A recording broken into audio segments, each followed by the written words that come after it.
Olá, começa agora mais uma edição do programa Espaço Parlamentar. Aqui você conhece um pouco mais sobre os trabalhos feitos pelos vereadores de Jacareí. E o convidado de hoje é o vereador do PSD, Juarez Araújo. Bom, vereador, muito obrigado por participar da nossa entrevista, por ter vindo aqui ao Espaço Parlamentar. Eu que agradeço o convite de estar aqui participando com vocês e poder divulgar um pouquinho do nosso trabalho do dia a dia para o munícipe que nos assiste através da TV. A gente está chegando já praticamente na metade do mandato, né? O fim do ano aí vai marcar a metade do mandato. Queria saber como é que o senhor está sentindo a vida partidária, a sua aqui também no Legislativo. Já está ambientado, já se acostumou com a vereança? Como é que o senhor está sentindo essa primeira metade do mandato? Eu já tinha assim, uma experiência, eu já tinha trabalhado quase 4 anos na prefeitura do governo passado. Então eu já tinha uma bagagem, já tinha uma experiência. Eu vinha para cá, tem uma diferença, porque aí tem a responsabilidade dos projetos, que cabe a gente avaliar e votar ali favorável ou não, né? Então é um pouquinho só mais difícil. Mas já tinha esse costume de lidar com o público, atendimento e tudo, então não tem muita diferença não. E as suas andanças pelos bairros de Jacareí, como é que tá? Toda semana o senhor vai para um bairro, como é que tá esse processo? Todos os dias a gente está em bairros diferentes. Hoje mesmo eu estou vindo lá do 22 de abril, está sendo concluído por as obras de asfalto. Então a gente não para, a gente está, as pessoas que acompanham o trabalho da gente pelo Facebook sabem disso. Cada dia, cada hora, a gente está em vários lugares da cidade, justamente colhendo as reivindicações das pessoas, dos munícipes e levando até o Poder Executivo, que é quem tem o poder de executar, e na medida do possível são bastante atendidos às nossas solicitações. O senhor falou agora há pouco dos projetos, né, de votar favorável ou desfavorável. A gente teve um projeto bem polêmico, né, que eu até comento isso com todos os vereadores nesse programa, que foi o projeto que envolveu a JTU e a isenção do imposto para a empresa manter os 4,10 da passagem, não aumentar. O senhor foi favorável a esse projeto, né, a JTU, e gerou muitos protestos nas redes sociais. Como é que pode isso? A JTU vai ser isentada? Como é que o senhor lidou com essa situação? Como é que o senhor avaliou a votação do projeto? Eu queria que o senhor analisasse isso. Para mim foi muito tranquilo votar favorável nesse projeto, porque muitas pessoas lá fora, infelizmente, não sabem, não têm as informações, e aí teve aí umas pessoas maldosas aí que divulgaram uns boatos, na verdade, inverdades, né? E aí o pessoal acolheu aquilo lá e como uma realidade, e na verdade não foi. Votar favorável àquele projeto, muita gente falou 12 milhões que vai dar de isenção para a JTU. Não é 12 milhões, é 1.097.000 durante esse ano de 2018 também, não é uma coisa para sempre, né? Por quê? Porque o prefeito garantiu que vai contratar uma empresa para fazer uma auditoria dentro da empresa, JTU. E aí sim, a gente vai ter informações a respeito daquelas planilhas que eles passam para a gente, né, para o prefeito, na verdade, todos os anos, dizendo que eles gastaram X e que eles precisam de Y de aumento de passagem. Então a prefeitura não tem uma estrutura assim para fazer uma avaliação a fundo, né, se é verdadeiro ou não aquelas informações, por isso vai contratar uma empresa. Mas da isenção, o eu ter votado favorável é assim, se o projeto não tivesse sido aprovado, na sequência a passagem subiria para 4,70 para todo usuário da cidade. E hoje, 61% da população são pagantes. Paga lá 4,10 hoje e continua pagando graças àqueles vereadores, né, que votaram favorável ao projeto dando a isenção para a JTU. Porque aí aquele munícipe que ia pagar os 4,70, ele vai continuar pagando os 4,10 e aí sim, nada mais justo do que a prefeitura bancar essa diferença. Que é justamente com a isenção do subsídio, que é o ISS, do ISS-QI, isentando a prefeitura apenas do ano de 2018. Então me sinto muito à vontade para falar desse projeto, falar que votei favorável e votaria, se tivesse mais projetos nesse sentido, eu votaria também favorável, porque eu estou votando a favor do povo, principalmente daqueles mais necessitados. E isso eu prometi na minha campanha e vou continuar fazendo. Os vereadores que foram contra o projeto, eles alegaram 2 motivos. Aí eu queria que o senhor comentasse também. O primeiro motivo é que assim, a JTU vai aumentar para 4,70 apenas para as empresas. E aí as empresas, por conta disso, iam subir um pouco os preços das mercadorias, isso atingiria de outra forma a população.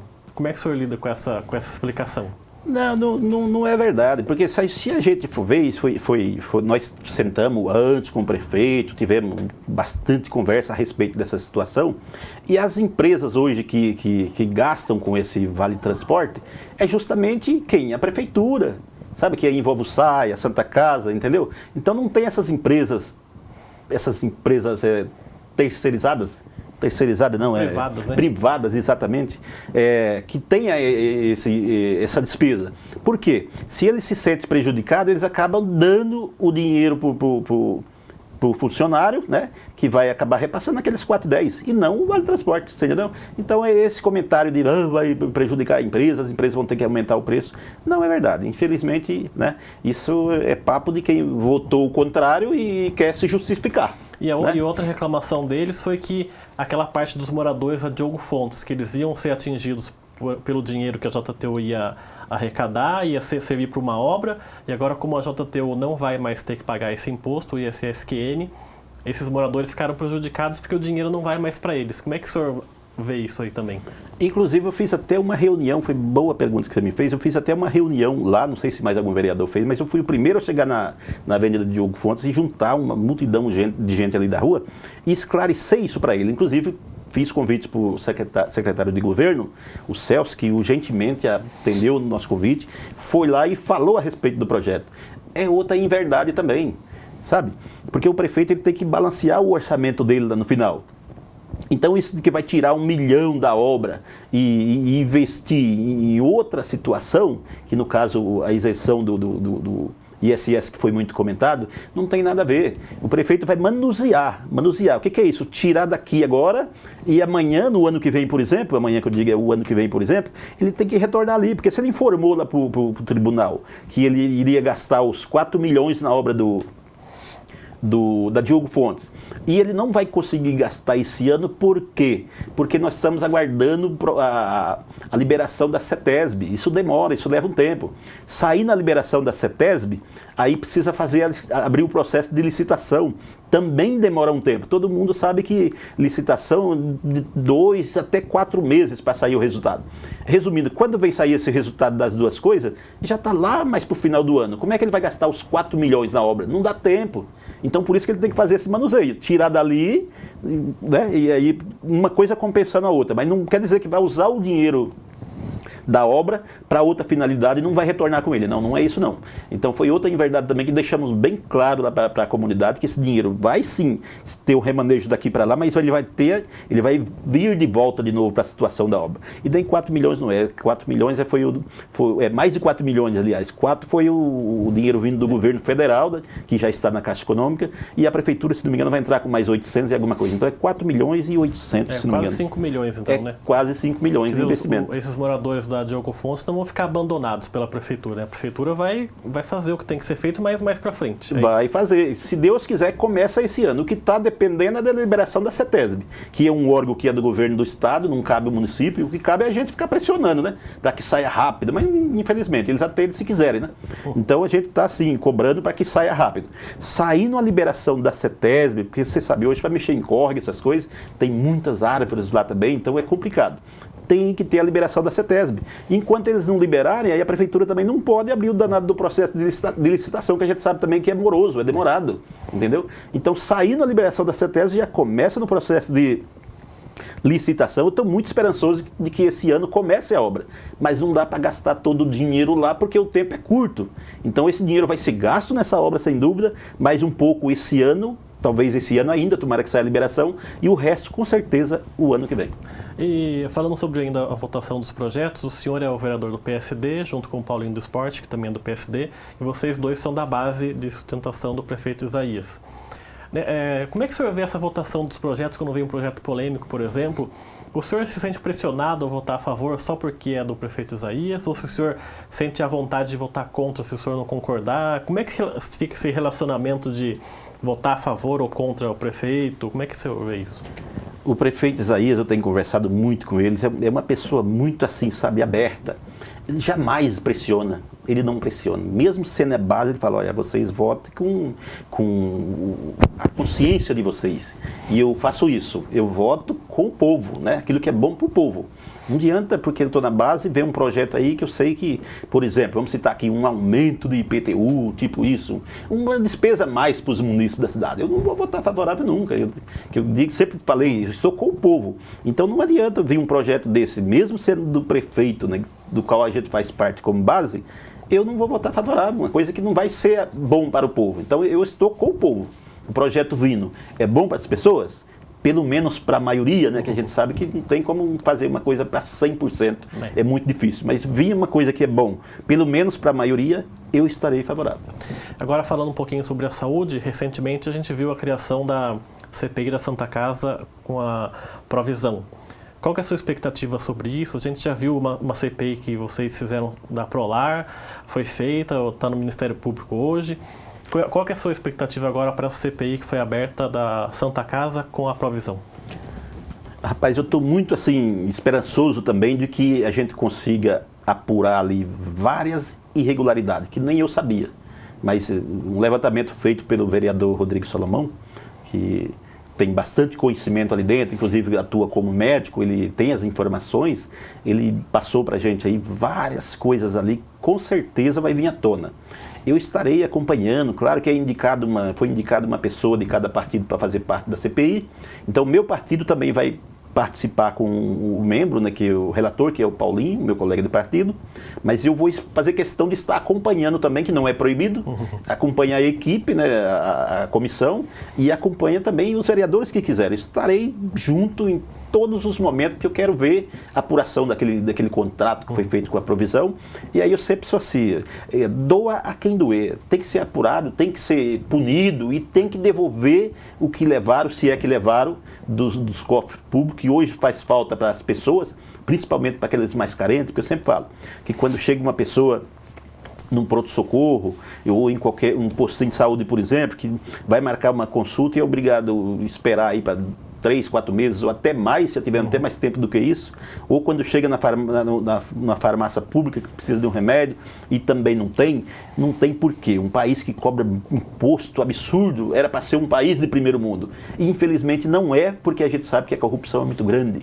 Ela acaba levando tudo e atingindo principalmente a ponta da rama, que são aqueles mais necessitados. Então vou estar sempre lutando do lado do povo e essas coisas irregulares, quem praticou, que vai ser punido, sem dúvida, eu vou estar do lado dessa CPI, acompanhando de perto, e os munícipes vão ver o resultado disso. Depois que a gente faz toda a apuração, a gente põe na mão da justiça, né?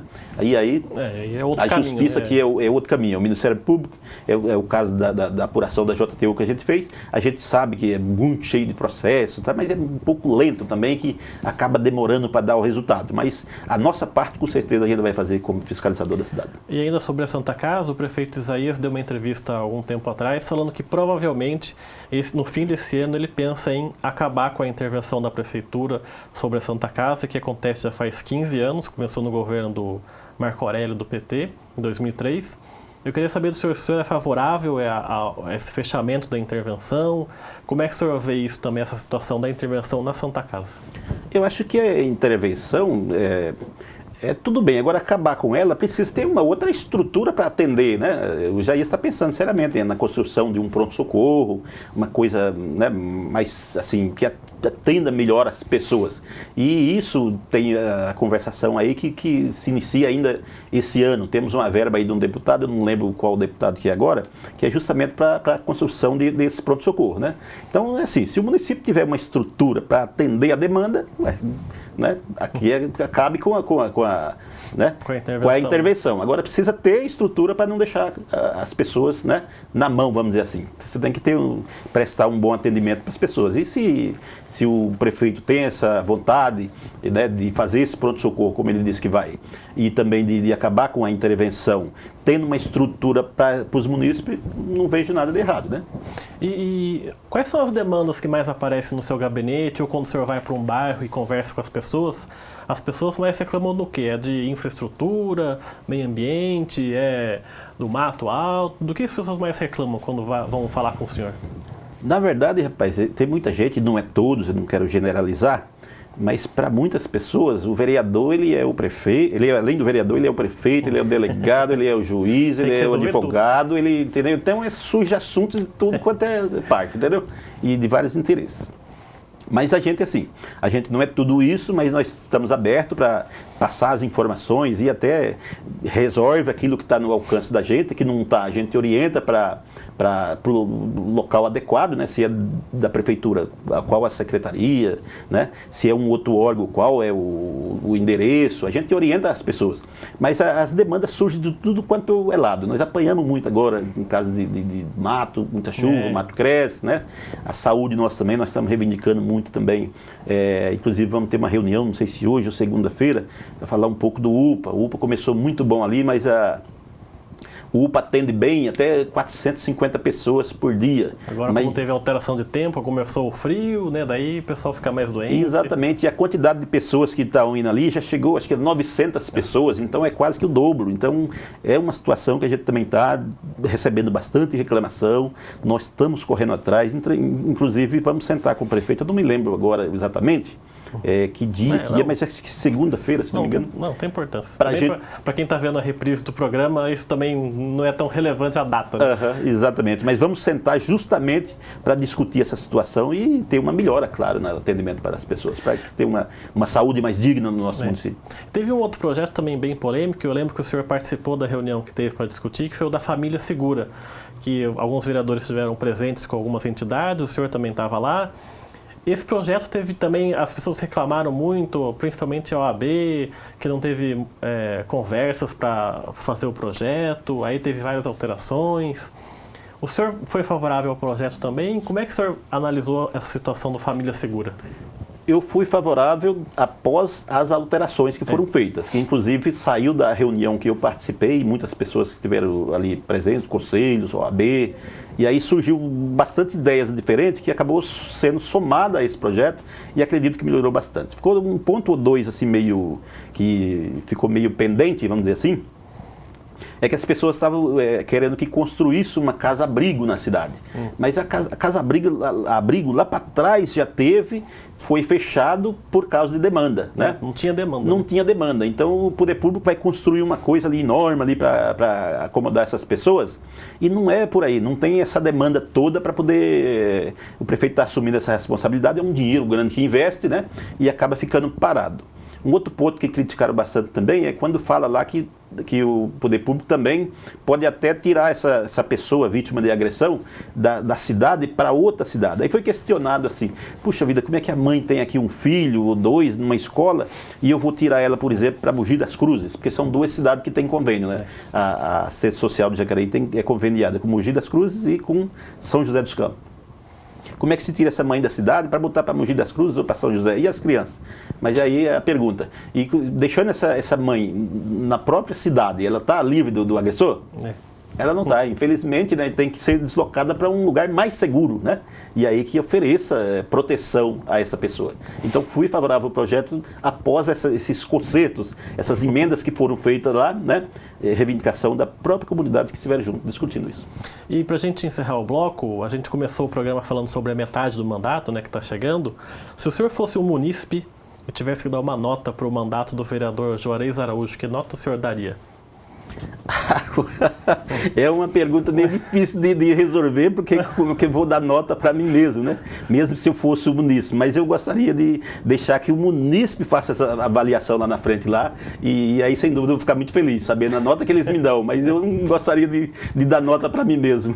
E que nota que o vereador Juarez Araújo dá para o mandato do prefeito Isaías até esse momento? Até devido à situação que ele pegou a cidade, tudo a gente sabe que não foi fácil, né? Chegar a arrumar a casa até agora, e eu espero muitos avanços daqui para frente ainda, eu confio nisso.